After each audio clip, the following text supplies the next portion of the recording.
unique way, recognizing that things have changed so dramatically right now in the COVID era here that we're all experiencing. And oh, my neighbor just stopped by. Hang on one sec. How's it going, Liam? How you doing, man? Pretty nice day out.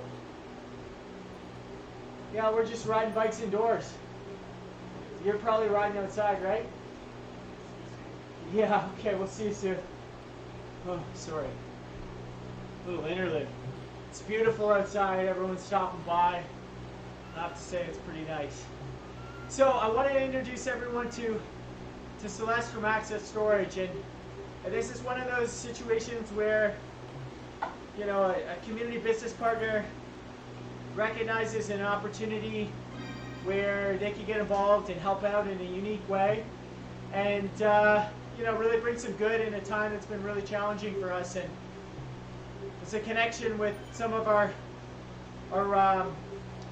service organizations like Neighborhood Group, Wood Green, Flemington Park. So I wanted to introduce everyone to Celeste from Access Storage. And Celeste, why don't you tell us a little bit about some of the work that you do at Access Storage?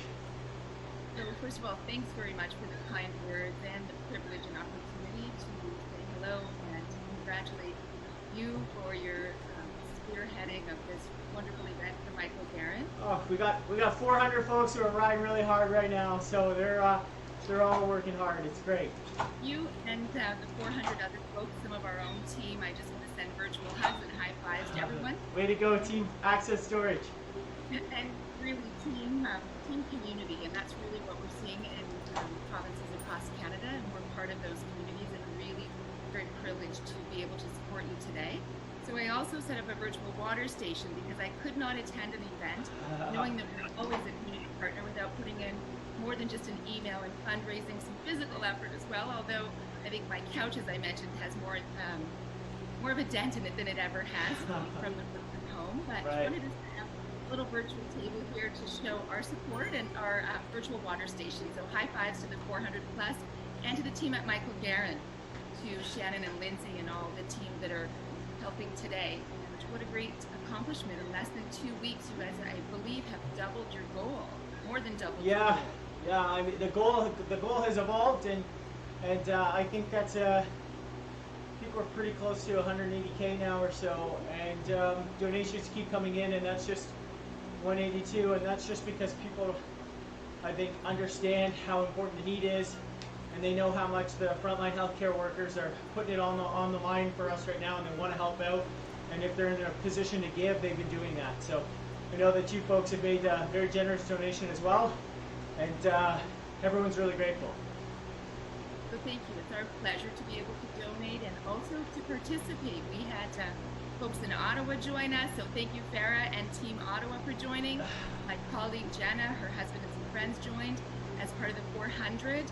And Anthony from Cubit, our portable division, led us on the portables team, and really just very proud of the team as well and how they have stepped up to support communities across Canada. So in addition to today, you guys were very grateful and received donations that we normally would have been giving out at events in the spring. Hand sanitizers and bags and water bottles, all really gratefully accepted and received. So thank you for allowing us the platform to continue to donate to communities. And well, really, so Celeste, that's it. I mean, we heard from Dr. Smith earlier about just and one of the nurses at Michael Guerin last night about, you know, the stringent protocols right now in hospitals and service organizations, and there's such a need for that due diligence and to be extra cautious, and sanitizer is such a huge part of that. And I know that you know, folks like Wood Green, Neighborhood Group, Flemington Park, Food Bank, you know, it's actually not easy for people to get their hands on sanitizer right now, no pun intended. But it's a limited commodity, and you recognize that you probably had a bunch on hand for the event season this summer that isn't really going to be happening, and you know, you reached out to our office and said, is there somebody that could use this? And of course, there's lots of folks that could use it. So 2,000 hand sanitizers came forward, and you know, the City of Toronto is organizing all of those resources through a community outreach program in part with Volunteer Toronto. And Neil was able to get those in the hands of folks who really needed it, who are on the front lines doing work with people and putting it to good use. So I thought that was a great story, and like a lot of our businesses, you know, if they're able to, they're stepping up in a really significant way as well. So I thought that was very thoughtful. Could you didn't have leaders like you are with your team that allow us, the platform, to reach out to these areas of support? Really, it was through knowing you, through knowing Sarah at Toronto Hustle. So the leaders in the community allow the companies like Access Storage to be able to support all areas of community. So really, thank you. And well, we're happy to do it, and that is very much our role, is that facilitation and connecting people. So you know, very happy to do it. I know you were involved in the Access More Smiles campaign, and I wonder if you could tell us a little bit about that, because that's pretty cool too. So early on in the work from home, and really from March 12th on, it changed so much about how we do business, how we interact, how we're present. So I would say the first week, I personally felt like a deer in headlights as my operations team supported our 700 employees, and we pivoted our business to allow for contactless storage because we are an essential service.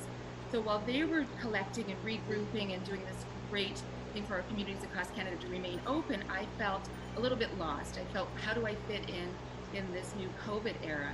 And needed the team as well. We have great support from teams across Canada. How do we spread this hope and positivity that we would have had at events that we were participating in? So we had more than 50 events. Sadly, more than 50 events drop off and cancel, not postpone, but full out cancel. And how do we fill that void? That's a lot of community, that's a lot of support, that's a lot of smiles we would have seen across Canada. So came up with the Access More Smiles, so hashtag Access More Smiles, and then tag us at Access Storage CA, and just share what's making you smile, what you see that is maybe a frontline worker or a neighbor that their child has painted rocks, and so when you're on your evening walk, you see rocks on their yard. Anything that's making you smile. I just wanted to spread that hope and positivity, and really the excitement of what would have been experienced if we were in communities across Canada. So Access More Smiles, I think we have, you know, not bad, considering I always say I'm a tech dinosaur. So even this meeting today, guys, is really my first Zoom meeting. You're doing great. Thank you. And you see the dog in the background and some signs like thank you to our essential workers, happy spring, and then of course our Access More Smile. All good vibes. That's wonderful, Celeste. One last question. Tell me when you're not doing all this community stuff, tell me what you do to unplug and relax these days. Oh gosh. Probably not enough. I always feel like, have we done enough? I know the company has done enough, but I feel like, are we doing enough for our families? Are we doing enough for our neighbors, for the healthcare workers, for the leaders? So I'm probably not as unplugged as I should be. Maybe I need to get Swift and get cycling with you guys. So yeah, probably need to do a little bit more. Very good. Well, it's been wonderful having you join us this afternoon, Celeste, and thanks to Access Storage for your gift to the hospital, and not just donating, but also having a team participating and riding. I think that's super cool, and we're all counting down final 4 hours here, so almost over the finish line, and we're very grateful for all your support. Thanks again for letting me join, and way to go Toronto Hustle and Michael Guerin and the team there. And for those that are watching from Michael Guerin, just a quick shout out, your flowers that were so well received when I was there visiting. I put a couple of them on the table to remember my friends at Michael Guerin and the Frontline Healthcare Heroes. So thank you everyone for letting me join. Okay, thanks Celeste, take care. Bye for now. Amazing. Again, I think we've seen it happen across the city. You know, folks providing PPE, folks making masks to give out to patients who are leaving hospitals, but some of those resources are so important and so scarce right now. It's just not the supply. So, you know, stepping up and delivering some sanitation, hand sanitizers to those really important neighborhood service organizations that are working with folks that really need a little bit of extra help, I think that's fantastic. So we got Michael Longfield on the call, and we haven't really planned this, but seize the moment, seize the opportunity. Oh, thumbs down from Michael Longfield? I don't know about that. Wait, I got a thumbs down? No, I don't know. I think Nick's confused. Okay. Yeah. You know those Lantern Rouge guys? Too cool. Oh, well, of course. Cool thumbs down from Lantern Rouge is a thumbs up for midweek, so that's good. Okay, awesome. So, Mike, I just want to bring you on for, we've got a couple minutes before our next caller. There's no callers. It's a Zoom. What is that? Is that a caller? Participant. Yeah. And I want to talk to you about a couple things. You wear multiple hats, aside from the physical hat that you're wearing right now, which is a great little cap there. You have been involved in the cycling scene, I don't know, for a long time. Everything I've known about the cycling scene, it's included you. I haven't been doing it very long, but you know, you're out and about. And are you the president of the Midweek Cycling Club? Past president? Still president of Midweek Cycling Club. Yeah. So this is, I think, year 5 or 6. I'm not sure exactly. And but for a while. Yeah, and Midweek, I don't know if you want to talk about the club a little bit, but it has such a focus on grassroots racing and development. And the stuff you do from grass track to learn to race to midweek crit, the only like programming that we have on a regular basis to do any racing in Toronto, which is actually Mississauga, yeah. But you know, we're all hugely grateful for it. So why don't you tell us a little bit about the club and how you get involved and what you guys are working on these days? Sure. So thanks, Brad. So Midweek, like Brad said, is a sort of grassroots learn to race club. We sort of have youth and adults that are kind of new to the sport. And with the youth, we try to give them a pathway to kind of pursue their dreams about where they want to go in the sport. And my God, how do you do this with your heart rate all day? I actually just took the heart rate monitor off. Just took it off. I know. No, I'm just like realizing my heart rate's up. But yeah, we also run programming and just try to keep the sport like casual and fun. That's great. And how big is the club? It varies. It's about 80 to 120 people, so not huge, but everyone volunteers and helps out. And that's kind of a core fundamental element of your club that would distinguish it from a lot of other clubs. It's not a pay-to-play thing, but there is a pathway of volunteerism and giving back with the cycling community. Yeah, exactly. So it's all volunteer. None of us are paid. We do it because we love the sport and we want to give back. That's amazing. And especially a lot of mentorship. So that's the great part too. And I know that you know your way around Zwift. Yeah. Particularly Dolphin Crit Course, but you guys were a really early adopter of the platform, and we kind of followed you and got in there as well. But you know, in times like these, I think it's so fortuitous, and we're very lucky that you have that your Tuesday night crit. It still exists online. Is that right? Yep, it's still happening. It's really fun. I got into Zwift when I was recovering from a concussion. I was hit by a car while commuting to work by bike, and as part of my recovery, I started Zwifting and got hooked. And so, you know, in some ways, kind of used to what we're going through now, and it's so great that we can still connect as a community and race every Tuesday. So that's awesome. And what's really cool about it is it's actually become like a throwdown destination for like everybody now. Like a lot of the guys that end up winning that race wouldn't normally be at our midweek on Tuesday nights. So the competitive, I know Zwift is a different world, but the competitive level is very high. Yeah, like Warren Meir, Canadian Zwift champion, beat Vanderpool in his Zwift race, came top 10 behind Lionel Sanders in a race. He's normally on our podium, so that's awesome. It's very cool. And we should say there are, 4 or 5 categories, A to D in women's group as well, so there's a lot kilo for everybody. Yep, and we're averaging, starting to get up over 600 people a race, so it's pretty big. That's massive. So about 150 a category. So that little 2K circuit gets pretty packed, but it's a lot of fun. Yeah, well, sort of. Depends how you define fun. Yeah. It's a lot of I like think we all know blowing we've up, got a 17 minutes in, regretting your life decisions, but yeah. yeah, I guess that's what we do. Very That's good. what we do, exactly. So you mentioned, you know, you were hit by a car. Yeah. You were hit by a person driving a car, and on your commute to work, and that's kind of an interesting segue into the work that you're doing right now. Why don't you tell folks about that? Because I think that is such a important space to be in, and certainly ripe with opportunity as we move out of the COVID period. Exactly, yeah. So I'm also working as the interim executive director for Cycle Toronto. A lot of the viewers will probably know Cycle Toronto as the advocacy group in the city, supporting more bike lanes, just supporting a safer, friendlier city for all. And yeah, it's I mean, I think we're seeing, you know, the first couple of weeks of the COVID response from the city. You know, we sort of knew it was an emergency. We knew it was a crisis.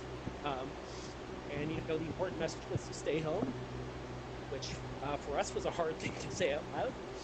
But as we're starting to pivot to recovery, I think there's a lot of potential to just change the city forever and really make active transportation as part of the recovery, both economic and social. One of the things that I have seen is, you know, as a city councilor, as someone who's an urban planner, we spend tens of billions of dollars on incremental gains with respect to transit, incremental gains with respect to our roadways, and yet you look outside right now, and there's no shortage of capacity. The roads are wide open. Now, I know that this is not business as usual, and that this is not the end state that we're going to be in, but I think that there's somewhere in the middle where, you know, there is opportunities to work remotely, there is opportunities to balance the time of the workday and actually free up a lot of space and prioritize some of those active transportation uses. Yeah, and really help support that kind of local recovery. I think people are getting very used to shopping local. I think people know the importance of their local businesses, and cycling is a really great way to keep that going. Well, and that's the other piece, Michael, is, you know, we don't know what the world's going to look like on the other side of this, but we're all happy to armchair quarterback and speculate. And one of the things we might see is maybe those trips downtown to the office or the job site, maybe they're not necessary in the same way they were. Maybe it's only 2 days a week. And so then you're actually staying and working in your neighborhood, and that the pathway to recovery, I believe, runs through Main Street, and we could actually see a lot more local trips, and bicycle and pedestrian trips are the best way, of course, to accomplish those local trips. Yep, and we're seeing it now with, you know, I'm sure people went outside right now, outside their front doors or their windows or balconies. There's lots more families biking now, lots of kids on bikes. It's, you know, it's starting to become normal again, and it's keeping that momentum going forward, making that normalcy part of the recovery. I was talking to folks at our favorite shop, Bicicleta, and here in Toronto, and they were talking, you know, bicycle shops, of course, are essential service. It's bicycles and transportation, and, you know, they're not selling a lot of high-end bikes right now, but a lot of people are taking that 10-year-old giant hybrid out of the shed. It's got the rusty chain and the flat tire. They're bringing it in for service, and they're rediscovering the bicycle and they're riding again. Yeah. And I mean, I'm going to give a little plug to Cycle Toronto. We were very instrumental in helping make sure that bicycle shops and repair shops were essential services in the province. So, you know, thanks to working with allies in the city, like your office and others, that was able to happen. That's great. Anecdotally, we're hearing from shops too that they're selling more kids' bikes than ever before. So same, not necessarily high-end bikes, but, you know, bikes for families. That's great. I mean, that's where it starts, right? And if we can create safer streets and complete streets and have the infrastructure to support it, you know, generationally, we can have younger folks, we can have older folks, everybody feeling comfortable riding and getting around their neighborhoods. Yeah. What and are I think the? You said something. Go ahead. Oh, sorry, Brad. Well, I think you said something that was actually my first day on the job at the advocacy forum, and you talked about sort of advocacy requires both patience and urgency. Um, and I think the past couple of weeks has required a lot of patience from advocates or from people who care a lot about these issues as the city was sort of dealing with the crisis. But I'm very good. as for hitting recovery, I think the new urgency is there now. I'm almost done, And, so I'm just on the home stretch. I think we can be pretty ambitious in what we achieve in like 3.5 more hours. a year and 18 months. Thank you so much for stopping by. We don't have to settle for 5-10 lanes or Okay, kilometers of bike lanes. Maybe we can get 100. Paris is targeting 650. I think we know there's a lot of potential in Toronto, so that would be pretty incredible if that's how one of the legacies of this. There's a lot of projects that road safety advocates dream about in the city and would like to see happen. It does come back to that patience and urgency piece. But what do you think the top priorities need to be for the city as part of the recovery?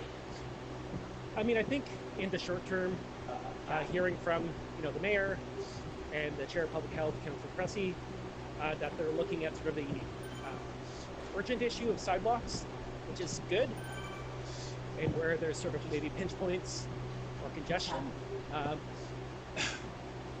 Medium and longer term, I think definitely sort of looking at the existing cycling plan and where there are gaps now, which frankly a lot of that's in the suburbs, and making sure people that maybe right now only have the option to take transit, kind of crowded buses, that if we can free up space for them to bike, that could very well help alleviate the pressure on the TTC as they're facing cuts, but also give people more options to get around. And then, really looking to making these changes permanent and helping, just sort of shift, the culture, of the city itself and making Toronto the world-class cycling city we all know it can be. Well, I think that's... and not having to wait 5 years for it, but maybe it can happen in, 1 year, 18 months. By the time we have this vaccine, fingers crossed, the culture of the city's just been transformed. I think that's a thoughtful roadmap. Look, there's a lot of folks out here on this ride. We've got 400 participants. Everyone's rallying around our frontline healthcare workers, but yep. You've also got a lot of cyclists here, people who believe in road safety, and that sort of advocacy work is necessary to move the needle. If folks want to get involved or support Cycle Toronto, is there a pathway to do that? They can definitely find us online. We're cycleto.ca. We're on Twitter. And just, shoot us a line. Buy a membership. It's $5 a month. It ensures that your voice will be heard at City Hall. That people like Councillor Bradford, might have to take our call when we dial up. And we just keep moving the needle forward. Awesome. Thanks so much for being here, Michael. Thanks for all the work you do with Midweek and Cycle Toronto. And really appreciate you helping get folks on board with this ride and all the fundraising we've been doing for Michael Garrett Hospital. No, thank you, Brad. Hope you're holding up okay. That you're getting a lot of electrolytes. Drinking Coke now. You're not cramping up too much. Let's not talk about that. We're almost there. Amazing. Okay, take care, brother. Well, kudos to you and on the Toronto Hustle gang and to Travis. Very good. Take care, Michael. Thanks, Brad. Alrighty. In just a few minutes, we're going to speak to another Michael. No stranger to the cycling community as well. University of Rosedale. A little too west for my liking, but nevertheless, Councillor Mike Layton's going to be joining us, talking about the way forward for the city and how he's responded to COVID. Probably a lot of folks here are out in the West End, and Mike's a great friend and great friend of the cycling community. So just a few minutes, he's going to patch in and we'll hear from him.